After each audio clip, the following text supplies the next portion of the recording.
আসসালামু আলাইকুম। আজকে আমরা আলোচনা করব ইকোটিন ক্রিম নিয়ে। এটা প্রস্তুতকারক বেক্সিমকো ফার্মাসিউটিক্যালস লিমিটেড। এটা জেনেরিক নেম ইকোনাজল নাইট্রেট ট্রাইএমসিনোলন এসিট্রোনাইড।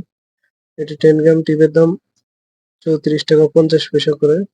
নির্দেশনা কি জন্য ইকোটিন ক্রিম ব্যবহার করা হয়?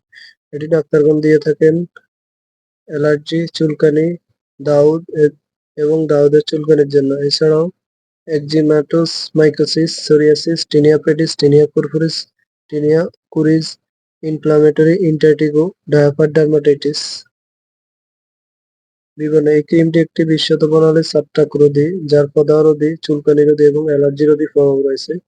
এই ক্রিমটি একটি শক্তিশালী ছত্রাকনাশক ইকোনাজল নাইট্রেট এবং ব্যাকটেরিয়া বিরোধী কার্যকারিতাকে উদ্বুদ্ধ এবং মারাত্মক প্রদাহকে প্রশমিত করার লক্ষ্যে ট্রাইএমসিনোলন এসিট্রোনাইড এর সমন্বয়ে প্রস্তুতকৃত বলে গ্রাম পজিটিভ জীবাণু ও ছত্রাকের মিশ্র সমন্বয়ের একজিমা পূর্ণ প্রদাহে উল্লেখযোগ্য প্রভাব রাখে ও ত্বকের বাজে ব্যাকটেরিয়াজনিত প্রদাহে বিশেষ কার্যকারিতা প্রদর্শন করে।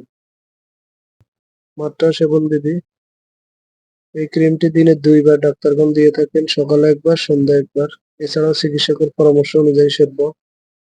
পার্শ্ব প্রতিক্রিয়া: কিছু কিছু ক্ষেত্রে চুলকানি, লালচে ভাব এবং জ্বালাতন হতে পারে।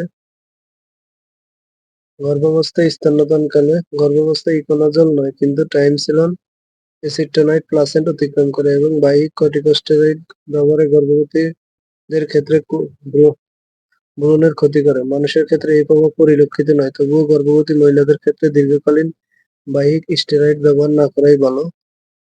স্তন্যদানকালীন সময়ে ইকোটিন ক্রিম: খুবই সামান্য পরিমাণ ইকোনাজল এবং কিছু পরিমাণ ট্রাইএমসিনোলন মায়ের দুধ দিয়ে নিঃসৃত হতে পারে, তাই এই ওষুধ স্তন্যদানকালীন সময়ে দেওয়া যাবে না। যদি দেওয়া হয় তাহলে অবশ্যই চিকিৎসকের পরামর্শ নিয়ে দিতে হবে।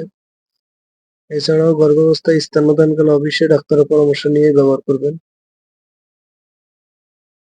থেরাপিউটিক্যাল ক্লাস ট্রাইএমসিনোলন কম্বাইন্ড প্রিপারেশন।